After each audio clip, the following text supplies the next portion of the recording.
Good evening everyone. आज हम बात करने वाले हैं सीबीएसई क्लास 9th स्टैंडर्ड के एनुअल एग्जामिनेशन के सिलेबस की। हम डिस्कस करेंगे कि किस यूनिट से कौन से चैप्टर्स कितने मार्क्स के आने वाले हैं। तो सबसे पहले हम देखेंगे 9th क्लास का जो साइंस का सिलेबस है उसको हम टोटल 4 यूनिट्स में डिवाइड करते हैं। फर्स्ट यूनिट जो है वो है matter and it's nature and behaviour. तो मैटर के नेचर और बिहेवियर की जब हम बात करते हैं तो ये पूरा 25 मार्क्स का एक सेक्शन है जिसमें हम मैटर चैप्टर और matter around us pure, atoms and molecule and structure of atom के सिलेबस को डिस्कस करेंगे। हम आगे जाकर के देखेंगे उसकी बाइफर्केशन भी कि किस तरीके से चैप्टर जो है वो फर्दर छोटे माइक्रो टॉपिक्स में डिवाइडेड है।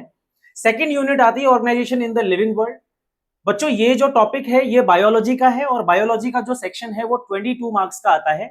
22 मार्क्स का सेक्शन है। एनुअल एग्जामिनेशन में 22 मार्क्स के क्वेश्चंस पूछे जाते हैं। थर्ड यूनिट जो है वो फिजिक्स की है जिसमें मोशन, फोर्स और वर्क के बारे में हम बात करते हैं। तो वो जो चैप्टर्स हैं हमारे उनका टोटल मार्क्स जो है वो 27 मार्क्स का है।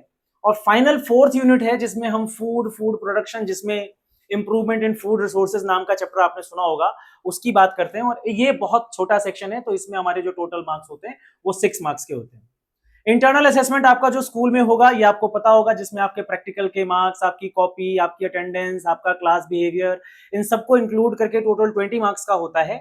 हमारे जो थ्योरेटिकल पेपर्स हैं या जो थ्योरेटिकल चैप्टर्स हैं उन सबका मार्क्स जो है वो 80 मार्क्स के बराबर है। इंटरनल असेसमेंट 20 मार्क्स के, और इस तरीके से आपका ग्रैंड टोटल जो होता है वो 100 मार्क्स का होता है। आइए डिस्कस करते हैं थोड़ा सा कि हमारे जो चैप्टर्स हैं उनमें क्या क्या माइक्रो टॉपिक्स हैं जिनके बारे में हम इस साल पढ़ेंगे 9th स्टैंडर्ड में फॉर आवर एनुअल एग्जामिनेशन।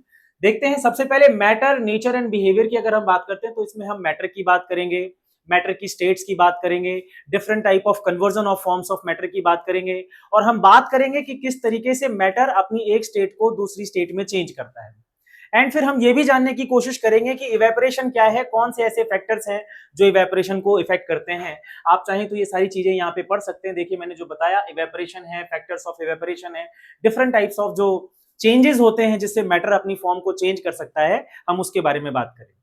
जो दूसरा चैप्टर आता है बेटा वो आता है is matter around us pure. Is matter around us pure में हम बात करते हैं कि मैटर कितनी फॉर्म्स में डिवाइडेड है, फिजिकली और केमिकली, होमोजीनियस, हेट्रोजीनियस मिक्सचर की बात करते हैं। ये उसका सेकंड पार्ट है। फिर आगे अगर हम बात करते हैं तो एटम्स एंड मॉलिक्यूल और स्ट्रक्चर ऑफ एटम, ये दो अलग केमिस्ट्री के टॉपिक्स हैं। ये भी हमारे फर्स्ट यूनिट का ही हिस्सा है जिसमें हम एटम्स एंड मॉलिक्यूल और discovery related to the atom and structure of atom की हम बात करेंगे। एंड फाइनली इस तरीके से हमारा केमिस्ट्री का टॉपिक कवर होता है।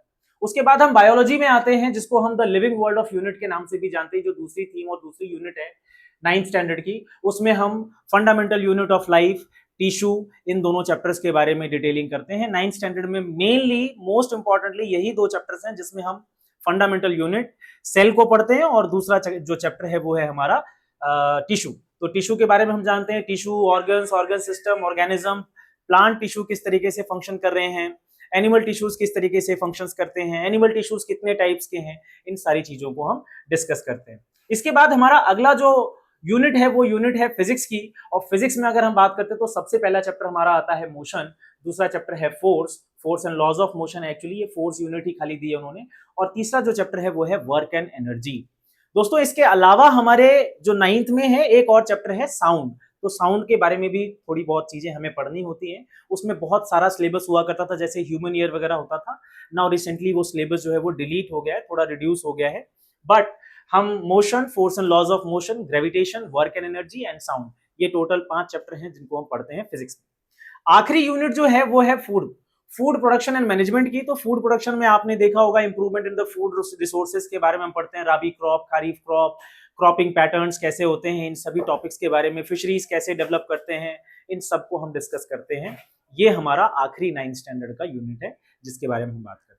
टोटल मार्क्स मैंने आपको बताया कि टोटल मार्क्स हमारा 80 का होता है जो थ्योरेटिकल पेपर होता है, और 20 मार्क्स आपके असेसमेंट के होते हैं जो आपके स्कूल में आपके टीचर्स आपको असेस करते हैं प्रैक्टिकल एग्जामिनेशन के बेसिस पे और सारी चीजों के बेसिस पे। ये 9th का सिलेबस था। इसके आगे हम अब बात करेंगे 10th स्टैंडर्ड के सिलेबस की, क्योंकि हम इसी वीडियो में एक साथ 9th और 10th दोनों को कंबाइन कर रहे हैं ताकि जो बच्चे 9th और 10th दोनों के लिए प्रिपेयर कर रहे हैं अपने बोर्ड एग्जामिनेशन के लिए, तो आइए हम देखते हैं कि 10th स्टैंडर्ड का जो सिलेबस है उसकी थ्योरेटिकल एनालिसिस किस तरीके से है, उसका मार्क्स का डिस्ट्रीब्यूशन फाइनल एग्जामिनेशन में कैसे होता है।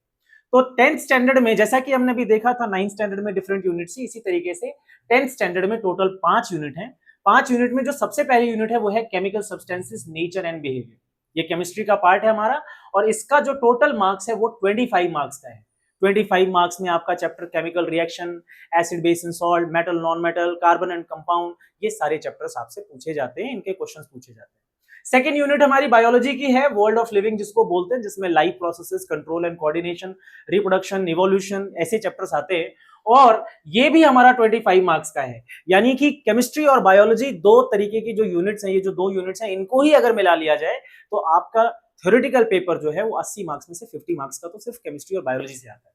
आइए आगे देखते हैं। थर्ड यूनिट है नेचुरल फिनोमेना की। आपने एक चैप्टर जरूर देखा होगा जिसका नाम है आवर एनवायरमेंट।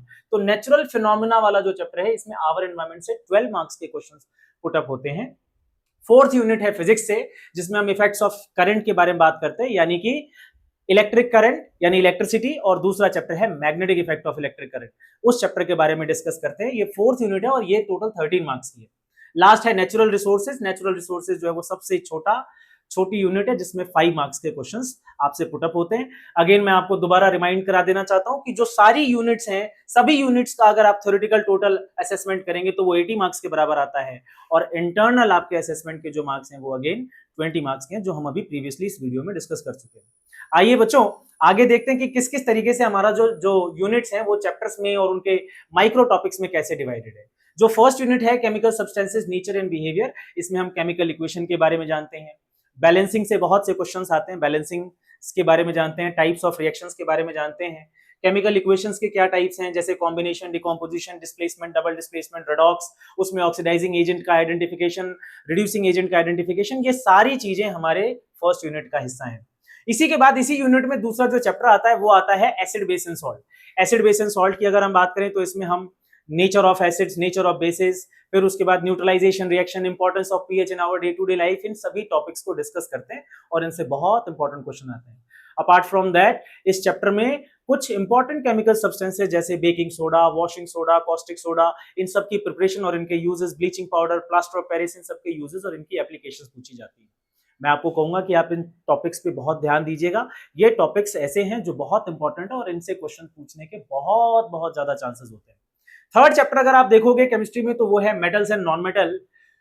थोड़े समय पहले, कोविड से पहले के टाइम पे जो सिलेबस हुआ करता था मेटल नॉन मेटल का, उस मेटल नॉन मेटल में हमारे पास मेटलर्जिकल प्रोसेसेस भी थी और बहुत सारी प्रोसेस थी, लेकिन अब उस चैप्टर को थोड़ा सा रिड्यूस कर दिया गया है और मेटल नॉन मेटल में properties of metals, non metals, reactivity series, ionic compound की प्रॉपर्टीज और आयनिक कंपाउंड की प्रॉपर्टीज के साथ मेटलर्जिकल प्रोसेस जैसे रोस्टिंग और कैल्सिनेशन क्या होती है, इसके बारे में भी हमें डिस्कस करना है। Next chapter very important chapter, और आगे अगर आपका साइंस लेने का, साइंस स्ट्रीम में जाने का मन है तो वो चैप्टर है carbon and compound. Carbon and compound organic chemistry का एक फंडामेंटल बेस तैयार करता है आप लोगों के लिए 10th स्टैंडर्ड में, ताकि आप आगे 11th और 12th में जेई और नीट की प्रिपरेशन में कार्बन एंड कंपाउंड को अच्छे से पढ़ के जाएंगे तो आपको ऑर्गेनिक अच्छे से समझ में आएगी। तो कार्बन एंड कंपाउंड में भी हमें कोवेलेंट बॉन्डिंग कैसे होती है, होमोलोगस सीरीज क्या होती है, किस तरीके से कंपाउंड्स फॉर्म होते हैं, उनका नॉमेनक्लेचर कैसे होता है, और फिर सोप और डिटर्जेंट किस तरीके से फंक्शन करते हैं, इस बारे में हमें कार्बन एंड कंपाउंड में पढ़ना है। ये यूनिट थी हमारी केमिस्ट्री की प्यारे बच्चों। आइए डिस्कस करते हैं हम लोग बायोलॉजी के बारे में। बायोलॉजी में जो सबसे पहला चैप्टर है वो है लाइफ प्रोसेसेस। लाइफ प्रोसेसेस यानी जिन प्रोसेसेस की वजह से हमारा जीवन चलता है, जीवन चलाने के लिए जिन प्रोसेसेस के बिना हमारा लाइफ आगे प्रोसीड नहीं कर सकती, जैसे न्यूट्रिशन, रेस्पिरेशन, ट्रांसपोर्टेशन, एक्सक्रीशन, इन सभी के बारे में डिटेल डिस्कशन हम करते हैं चैप्टर लाइफ प्रोसेसेस में। बहुत ही क्रूशियली इंपॉर्टेंट चैप्टर है और बायोलॉजी के बहुत सारे क्वेश्चंस लाइफ प्रोसेसेस से बनते हैं। दूसरा चैप्टर है control and coordination. Control and coordination में हम अपने बॉडी के अंदर जो ऑर्गन्स का सिंक्रोनाइजेशन है, हार्मोन्स किस तरीके से फंक्शन करते हैं, ब्रेन के क्या क्या फंक्शन है, किस तरीके से ब्रेन एक्टिविटी करता है, किस तरीके से ब्रेन इन्वॉल्व होता है हमारे वॉलंटरी और इनवॉलंटरी एक्शंस को कंट्रोल करने के लिए, इन सारी चीजों को हम कंट्रोल एंड कोऑर्डिनेशन में पढ़ते हैं। इसी तरीके से बायोलॉजी में अगला जो चैप्टर आता है that is called reproduction. Reproduction में हम जानते हैं कि इस धरती पे लाइफ सस्टेन कैसे होती है, लिविंग ऑर्गेनिज्म अपने जैसे न्यू ऑर्गेनिजम्स को कैसे प्रोड्यूस करते हैं, रिप्रोड्यूस करते हैं। This chapter is all about. Last chapter हमारा है हेरिडिटी एंड इवोल्यूशन। पहले इस चैप्टर में हेरिडिटी और इवोल्यूशन दोनों आता था, शायद अभी सिलेबस में इस चीज को उन्होंने हटाया नहीं है, बट अब ये चैप्टर सिर्फ हेरिडिटी रह गया है। तो हेरिडिटी में मेंडल्स की कंट्रीब्यूशन और लॉज ऑफ मेंडल हम पढ़ते हैं। इवोल्यूशन चैप्टर जो है, इवोल्यूशन पार्ट जो था हेरिडिटी का, वो अब डिलीट हो चुका है, अब उससे कोई क्वेश्चंस नहीं आते। सिर्फ हेरिडिटी से पार्ट, हेरिडिटी वाला पार्ट आता है जिसमें हम मेंडल के लॉज पढ़ते हैं, सेक्स का डिटर्मिनेशन आता है, और ये सारी चीजें हमें पढ़नी। आखिरी यूनिट अगर हम बात करें नेचुरल फिनोमेना की, तो नेचुरल फिनोमेना में हम लोग रिफ्लेक्शन, रिफ्रैक्शन, ये सारी चीजें जो कि नेचुरल फिनोमिनन्स हैं, फिजिक्स के जितने भी नेचुरल फिनोमिनन्स हैं, लाइट के बारे में पढ़ते हैं, रिफ्लेक्शन के बारे में पढ़ते हैं, laws of reflection, laws of refraction, and उसके बाद human eye and colourful world, dispersion क्या होता है, स्कैटरिंग क्या होती है, एटमॉस्फेरिक रिफ्लेक्शन क्या होता है, इन सारी बातों के बारे में हम पढ़ते हैं नेचुरल फिनोमिना में, that is known as physics, physics का पार्ट है। आगे देखिए, आगे अगर हम देखें तो करंट, करंट जो है, करंट के बहुत सारे इफेक्ट है, ये फिजिक्स का पार्ट है। अगेन करंट के बहुत सारे इफेक्ट है, जैसे हीटिंग इफेक्ट ऑफ करंट है, मैग्नेटिक इफेक्ट ऑफ करंट है, और केमिकल इफेक्ट ऑफ करंट है। पर हमें इस साल 10th स्टैंडर्ड में हीटिंग इफेक्ट यानी इलेक्ट्रिसिटी के इफेक्ट्स के बारे में पढ़ना है, और दूसरा मैग्नेटिक इफेक्ट, एक सेपरेट चैप्टर है, magnetic effect of electric current, उसके बारे में पढ़ना है। Magnetic effect of electric current के बारे में भी मैं आपको बता दूं, magnetic effect of electric current जो चैप्टर है, उस चैप्टर में पहले बहुत सारे टॉपिक हुआ करते थे, जैसे इलेक्ट्रिक जनरेटर हुआ करता था, पर अब जनरेटर वगैरह डिलीट हो चुका है। आइए आगे चलते हैं, आगे हम देखेंगे नेचुरल रिसोर्सेज में। तो नेचुरल रिसोर्सेज में सिर्फ एक ही चैप्टर है जो सबसे कम मार्क्स का आता है, और बहुत ही इजी क्वेश्चंस होते हैं, बच्चे बहुत बहुत ज्यादा उसको पसंद करते हैं चैप्टर को, क्योंकि बहुत इजी पेपर होता है, बहुत इजी क्वेश्चंस होते हैं। जैसे बायोडिग्रेडेबल, नॉन बायोडिग्रेडेबल सब्सटेंसेस में क्या डिफरेंस होता है, इन्वायरमेंट में एटमॉस्फेयर क्या है, एटमॉस्फेयर के कंपोनेंट क्या है, इकोसिस्टम के कंपोनेंट क्या है, इसके बारे में हम बात करते हैं। तो ये चैप्टर है हमारा आवर एनवायरमेंट, जिसमें हम इकोसिस्टम, एनवायरमेंटल प्रॉब्लम, जैसे कि ओजोन लेयर का डिप्लीशन हो रहा है, प्लास्टिक का यूज, रीयूज, रिड्यूस, रिसाइकल, ये सारे छोटे छोटे फिनोमिनन्स और इनके बारे में हम डिस्कस करते हैं आवर एनवायरमेंट। आई होप बच्चों आपको पसंद आया होगा, आप इसी हिसाब से प्रिपरेशन करेंगे। Thank you very much.